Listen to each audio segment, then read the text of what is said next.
With spring football winding down, we assess how Dan Lanning and his staff have performed in their first offseason with the Ducks coming over and being assembled from all over the place, really. And we've got Joey Mack from the Oregon Sports Network. Here we go.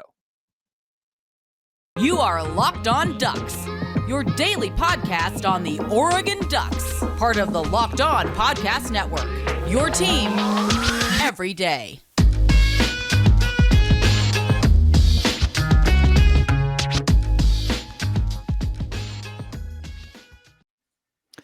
Yes, it is that time once again, Duck fans, for Locked On Ducks. I'm your host, Spencer McLaughlin, D1 play-by-play broadcaster and lifelong Oregon Ducks fan. Thank you for making this your first listen or your first view. If you're watching on YouTube and you saw that wonderful wave from Joey Mack, every day, like, comment, subscribe wherever you're listening to and or watching the show. This episode of Locked On Ducks is brought to you by BetOnline. BetOnline has you covered this season with more props, odds, and lines than ever before. BetOnline is where the game starts, and we are starting and ending today's episode with another guest appearance from Joey Mack. You can hear him on the Oregon Sports Network. He is the director of said network over there. He's on Ducks Insider. He's on the basketball broadcast as the play-by-play guy for men's basketball. He's on football doing sideline. He's on baseball with Jordan Brenner this year. He is everywhere, and now he is here on Locked On Ducks. Joey, it is great to have you back on the show, and good to see you here for the first time on YouTube. Yeah, I'm sorry for everybody that you have done what we did with Duck Insider, which is add video so that everybody has to actually see the face for radio. There's a reason that I got into the radio business, and now we're all doing live streams, and we're all doing these radio shows that are broadcast with video. It's really bad for the fans. It's just nobody wants it. But it's the modern evolution of where we are. Why don't you have look at you. You got a bigger TV behind you than I do, and there's nothing on it. Nothing on it right now. It's not that kind of TV. It probably could, but I would need someone with the technological wherewithal so far surpassing my abilities, it would blow your mind. I would have no idea how to get something. But you make a good point. Maybe I should put something interesting on the TV behind me here. But something interesting that Oregon fans will want to hear from someone as connected as yourself, Joey, is just about this whole crazy off season that Oregon has had. Mario Cristobal leaves, Dan Lanning arrives, and then there's recruiting. Guys are in the portal and they're in and they're out, and it's just been all over the place. But the mood overall, at least from what I can discern from afar, seems to be pretty good with some recruiting victories. The spring game, there were a lot of good things, which we'll get to there. But as you look at the entirety of spring football under Dan Lanning and the staff that he has assembled, how would you assess what you have seen so far as they have made the transition to Eugene? It's a big question. How long do I have? You can have the floor for as long as you like. The recommended time answer is about 4 to 5 minutes. Boy, that's okay. Here we go. It was a long off season, I think, for Duck fans. There was so much going on.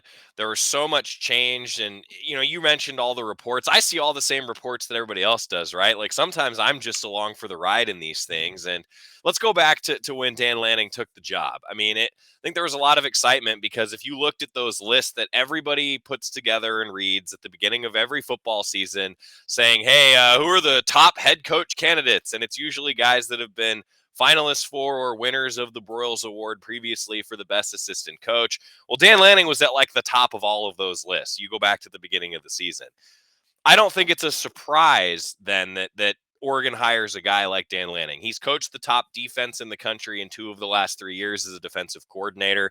And he said that he chose Oregon just as much as Oregon chose him. And a guy like that, that he had opportunities to go elsewhere. So I think that there was a lot of excitement when he was the guy. There was certainly, as there is with every coaching search, a lot of scrutiny about it. One thing, though, that he has done so well, in my opinion, and this goes all the way down his entire staff, they wanted to connect to the Oregon fan base. They wanted to connect to the Oregon alumni. They wanted to connect to, frankly, the Oregon players. And I think they did that. The best story that I can tell, 2 of them, Seven McGee enters the transfer portal, meets with Coach Lanning, then he's out of the transfer portal. that felt like his first recruiting victory. And just look at the first play from scrimmage for the Ducks in the spring game. It's a huge play to Seven McGee. And I think you're going, yeah, it's probably good that he kept that guy on the roster. And so I thought that was huge. And Seven McGee's talked about it since. And he's like, yeah, I liked the plan that Dan Lanning laid out. Okay, recruiting victory. That's great. Still put together a top 25 recruiting class, one of the best on the West Coast, if not the best on the West Coast when all is said and done. There was certainly a lot of excitement when Josh Connerly committed, and everybody probably saw those videos from the celebration. That's what it's all about. It's supposed to be about that.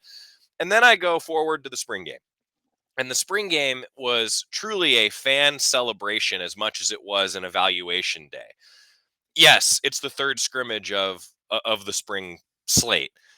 But man, the way that the 42,000 estimated fans came out, the way that the Ducks brought back alums, the way that the Ducks had some fun in a showcase and a great weather day.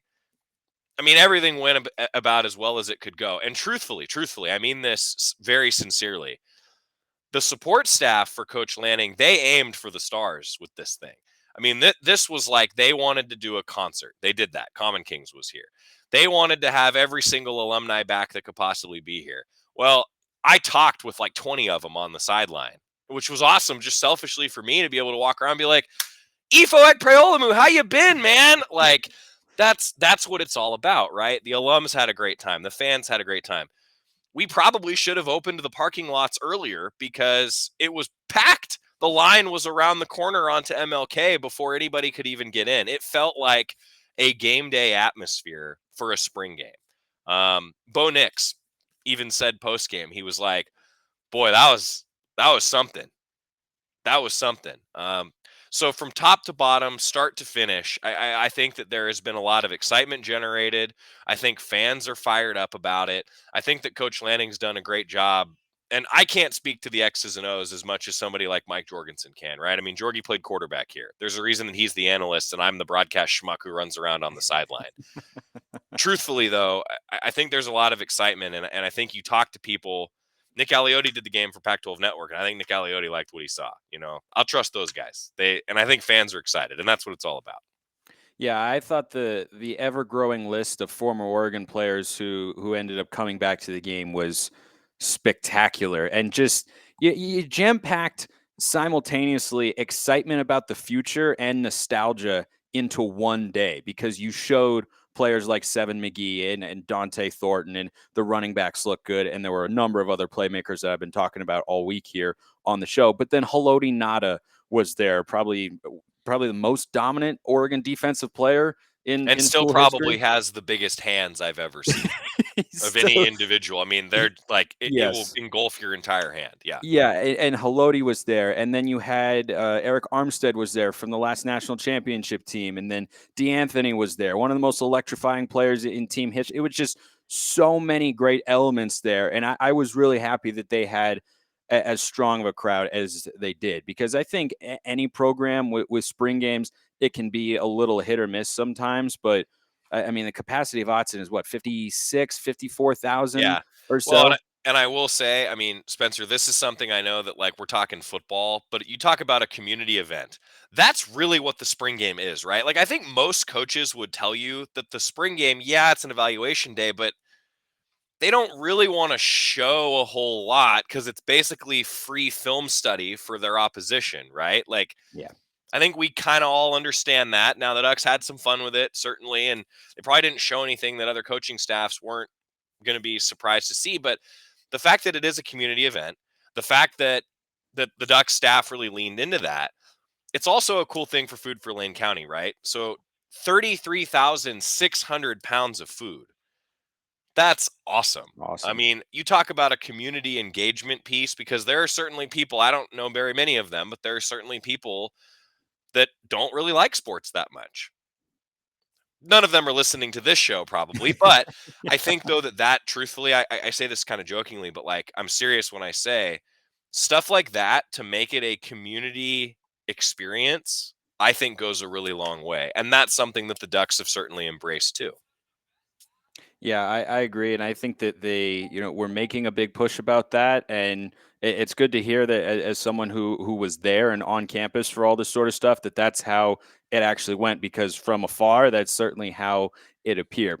I know you're downplaying your own schematical mastery, shall we say, but I'm still going to ask you about a couple of guys about the game because I think you're underselling yourself just a little bit, Joey. Maybe not a lot, but maybe just a little bit there. But first, I want to talk to you all about Bet Online, your number one source for all your betting stats and sports info. You can find all the latest sports developments, league reviews, and news, including this year's basketball playoffs, which have been great, and Major League Baseball, also great. Go Mariners. Bet Online is your continued source for all your sports wagering information, from live betting to playoffs, esports, and more. Head to the website today or use your mobile device to learn more about the trends in action. Bet Online, where the game starts. I'm sorry for your Mariners fandom. You know, one day it's all going to be worth it.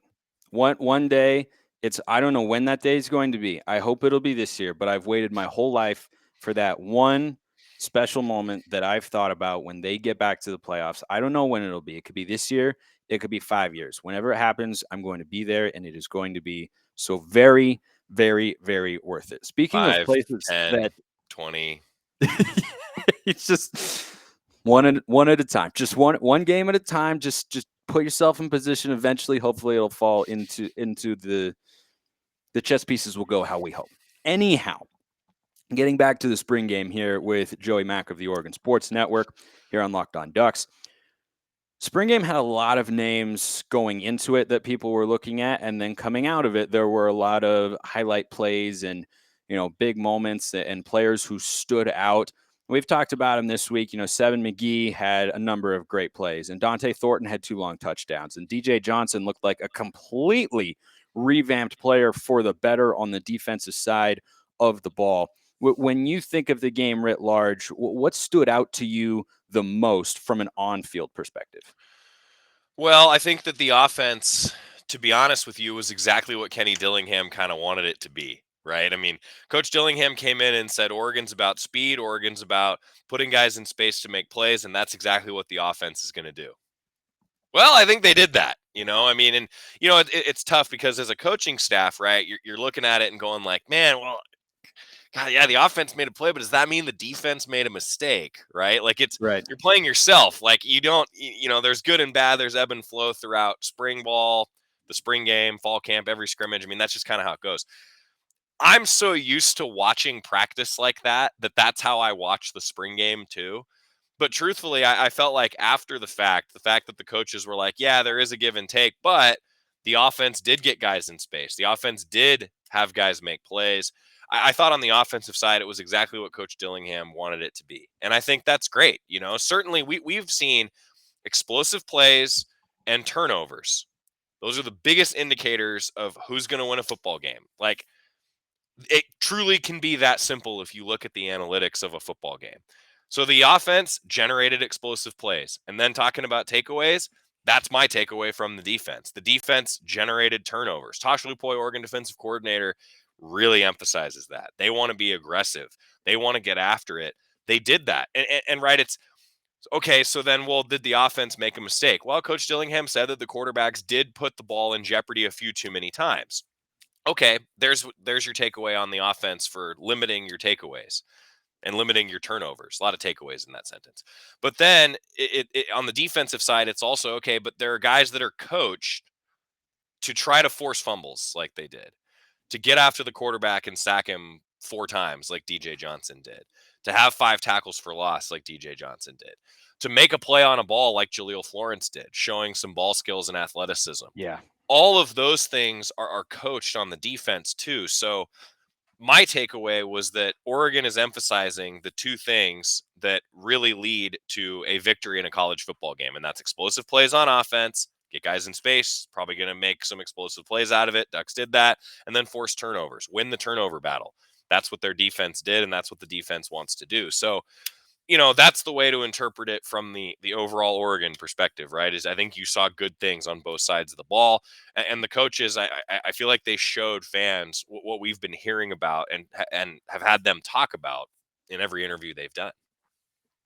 Yeah, and the explosive plays started right from the jump, right, with that first play to Seven McGee, which, because it was first and it made that impression and made an impact, and because he's Yeah. transitioning to wide receiver, a lot of people focused on that. But there were some other big plays as well. One of them from Chase Cota, unfortunately, got called back because of a penalty, but it was that one-on-one situation that Kenny Dillingham has been talking about. And I think we saw the quarterbacks willing to take those shots. We saw Thompson lay out a beautiful ball to Chris Hudson. Nix had a couple great deep connections with Dont'e Thornton, the early one to Seven McGee, which was a little bit of a busted coverage, but he was able to exploit that very well. And I think that they were willing to, throw a few more of those 50-50 balls the way that a season ago, I think the offense didn't do a ton of. Occasionally you'd see it to Devin Williams on a back shoulder down the sideline, but that was sort of it. I was fascinated coming in looking at the wide receivers because they've lost so much from a season ago. Devin Williams, Johnny Johnson III, Jalen Redd, Micah Pittman, essentially their top four pure wide receivers. I know Hudson came on strong at the end of the year, but going into the year and for most of the season, those were the top four guys at the wide receiver slot for the Ducks. So what did you see from Seven McGee and Dont'e Thornton and Chase Cota? I thought they were the biggest standouts, but a couple other guys made some nice plays as well. What did you see from the wide receiver unit? Yeah, those are the three guys that were over 100 yards. I mean, I think that first, I mean, I think that Dont'e Thornton, Troy Franklin, the skinnies, as they always called them, I thought that those guys showed their potential, and then in the offseason you can tell that potential really got going, right? And that's what happens. I think sometimes the inclination is to always think about the newcomers, right? And so in this case it's Chase Cota, who's experience, he brings in leadership, and he's really fit in. Like, he's fit in as like one of the guys, truly. I mean, you've seen that, I think, not just on the field but off the field. So, with that in mind, I think there was a lot of focus on him, right? Because this is such a homecoming kind of a thing for Chase. Well, he made plays, did what he was supposed to do. The other side of that coin then is, okay, what about the guys that have developed? What about the guys that have kind of moved themselves up the depth chart just by natural progression of getting better? I think that's what those guys, the Franklins, the Thorntons did. Hudson, and I thought Hudson looked pretty good in kick return also.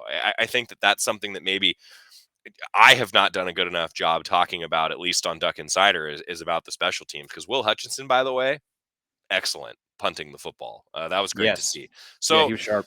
but then the real key though to me is a guy like Seven McGee. Making that transition. He's just an athlete, and that's what I love Bo Nix saying post game. He goes, you know what, Seven McGee's just an athlete. Yeah, he's changing positions, but that guy's just a dude, right? I mean, there's a reason that he was the number one player out of his state coming out of high school. I mean, I think that what I saw was guys that have progressed, have gotten better, and that's what you want to see over the course of an offseason and through spring, because they're going to have to be the dudes. I even think of an Isaiah Crocker a little bit. Like, those guys have to be the dudes now.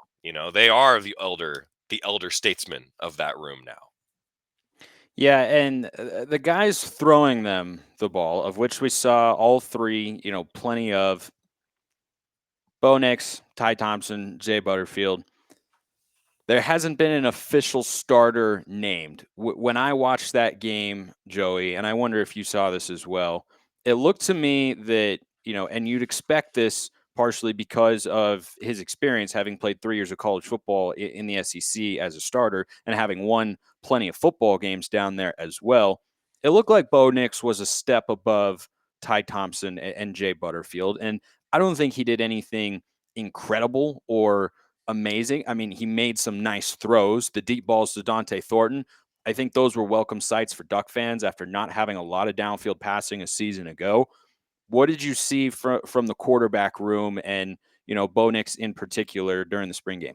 I'm amazed that we're 20 minutes in and this is the first time you've asked me about the quarterbacks. I'm like genuinely shocked that it took this long. I mean, I guess you're teasing the whole show to go, when are they going to talk about the quarterbacks? Yeah, I mean, I don't think it's a surprise that Bo Nix looked good out of the gates because of his experience, and clearly the light's shining bright. He's a little more used to that, I think. And that's just a natural thing. I don't know if that's true. I honestly have not asked Ty or Jay that. But I think that makes sense to me, right? So I'll take your answer and I'll go with it. So I think that Bo Nix certainly looks the part. I think that Ty Thompson and Jay Butterfield at times, they really looked the part. Kenny Dillingham, again, he said that they put the ball in jeopardy too often. I think all three of them did that, truthfully. And in terms of throwing a touchdown, they all did that too, And so I don't know. What's my takeaway from the quarterback room? My takeaway from the quarterback room is that they have three guys that are pretty good. I think that it would be ridiculous to name a starter after the spring because why would you? I think that you want competition going into the fall for all of these positions. Everyone's going to talk about the quarterback because it's the most important position in all of sports. Okay, fine. But they want competition throughout the fall. If you're a coach, why would you name a starter and tell the other two guys, just you're fine. Don't work hard in the offseason. Don't work hard in the strength and conditioning program. Yeah, you're going to be the backup. You're fine. Why? That's a good point. Why would a coaching staff ever do that? And that's why when Kenny Dillingham, this was hilarious. I don't know if you've seen this or played it on your show, Spencer, but Kenny Dillingham gets asked to end his press conference on Monday after the final practice, because the spring game was not the final practice, by the way. The 15th practice was on Monday. Kenny Dillingham gets asked, do you have a timeline of when you want to name a starting quarterback? Before the question could even finish, he goes, no. Before the question could even finish, he goes, no. He knew exactly what he was asking, what he was being asked. And then everybody else in the media just paused. And it was Coach Dillingham goes, really rattled y'all with that one, huh? And then that was the end of the interview. That was the end of the press conference. Well, you know what, though? That's because he's thinking the exact same thing that I just said, is we want competition. So what's my takeaway from the quarterback room? I'll come full circle for you. My takeaway from the quarterback room is there are three guys that made some nice plays and threw the ball downfield well. There were three guys that probably had a couple missed reads. That happens. There were three guys that put the ball in jeopardy a little bit too often. Who of them is going to start? We're going to find out in the fall. Yeah, and I know that there are a lot of Duck fans anxiously awaiting the results of, or should I say, an actual answer there from Kenny Dillingham. I'm glad you shared that here on the show, because I had not seen that press conference yet, and that is I'm gonna have to, right after we get done recording here, I'm gonna have to go look that up, because it was funny when you described it, but I feel like it was probably even more hilarious to feel the silence and just the. I mean, were they just completely unprepared for that answer? So truthfully, I think that the way he played it made everybody a little unprepared. Truthfully, on the GoDucks YouTube, we actually did put it up there, but we didn't include the awkward pause toward the end because it felt like.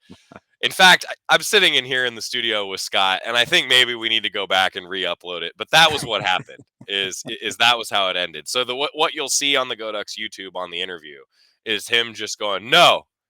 And then it kind of fades out, but that's what he said after the press conference ended, I guess. And, hey, look, that's part of the deal, right? Like, yep. Like Spencer, who's going to start at tight end? I mean, any three of them could, frankly. I rest my case. Yeah, I didn't know that I suddenly had input. It's good to know that I'm carrying that much weight here on Locked On Ducks. Finally, with Joey Mack, director of the Oregon Sports Network, I want to ask you a quick basketball question to wrap up, because as we record this now, we're still awaiting official word on several guys. There are some players that we know about. Colorado transfer Keyshawn Barthelemy, and he said that Quincy Guerrier would be rejoining him next season. So as they're in this phase of waiting for a couple other names to officially announce whether they're coming back next year, and then you have Keller Ware coming in, who is definitely a highlight-worthy player. If you look him up on YouTube, I think a little raw in his game, but can certainly become a high-impact player for the Ducks. You've got Dior Johnson coming in as well, and they've got a couple other guys in the class of 2022. What would you say right now is the overall mood around Oregon basketball?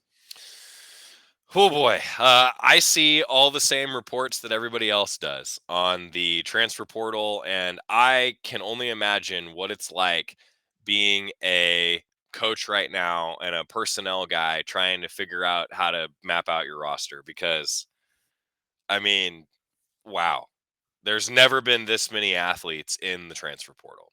It's the nature of college basketball as it is. So what's the overall mood? I think that there's an overall mood of excitement. We're recording this on what is today? Is today a It's Wednesday? Wednesday. Today's Isn't Wednesday. it? We're Yeah, I think recording so. this on a Wednesday. Well, Josh Jameson, who's been with Oregon men's basketball for a really long time, today was just announced as an assistant coach at Louisville. He was the director of operations, executive director of men's basketball, and I'm super stoked for Josh. That's an awesome opportunity to go be an assistant coach. So today, as of this moment, I think that there's excitement for a peer, but then there's also a little bit of an unknown of, you mentioned the roster, and then a little bit of, what's the support staff going to look like? The Ducks already had a assistant coach become a head coach in Chris Crutchfield. He got to go be the head coach at his alma mater, which is awesome. So there's been some turnover this year on a staff that, to be honest with you, has not had a lot of turnover under Dane Altman in his 12 years. And so I think that there's a little bit of still unknown, but I'd be lying to you if I said that they weren't excited about the roster. You mentioned some of the new guys coming in. Who knows what's going to happen? Rivaldo Soares is coming back. He made that abundantly clear on social media. I think that there is excitement for what this team can be, because, and here's why. Last year, they had so many guys that were hurt, particularly the big men. They had so many guys that were hurt. They really didn't have a true normal offseason. None of them really had that development. Quincy Guerrier is one of them, actually. He was hurt for the majority of the offseason. So Dont'e coming back, right? I mean, he didn't really get his feet under him until later in the season. There are so many examples of that for men's basketball. And I think this year, the fact that it looks like at least they're having a normal offseason, it's like, oh, yes, like this is great. Like that's exactly what the Ducks kind of needed, I think, for this year, for last year. And so I think that there is a general level of excitement.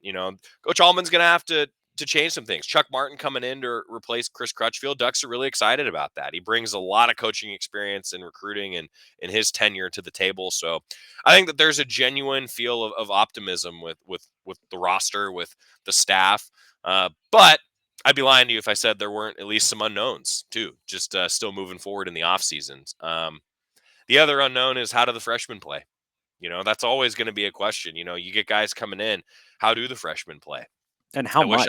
Yeah, exactly. Like there is an unknown there, and that's what this season's going to be all about heading into the summer. So I think that there's a level of optimism. I think that they're excited about the makeup of what's coming of the team. But to really truthfully be able to answer that question, yeah, they'll probably be in the summer before we'll really know, when everybody's kind of getting going with that summer conditioning. I guess we'll just have to bring you back on sometime around then when we know a little bit more as well. Joey Mack, the director of the Oregon Sports Network over there in Eugene. Joey, appreciate you coming back and taking the time to come on the show and talk to the wonderful fans of Oregon. Well, I'm sorry that your ratings are going to take a nosedive today. Thanks, Spencer. Appreciate it, buddy. Hope you're doing well.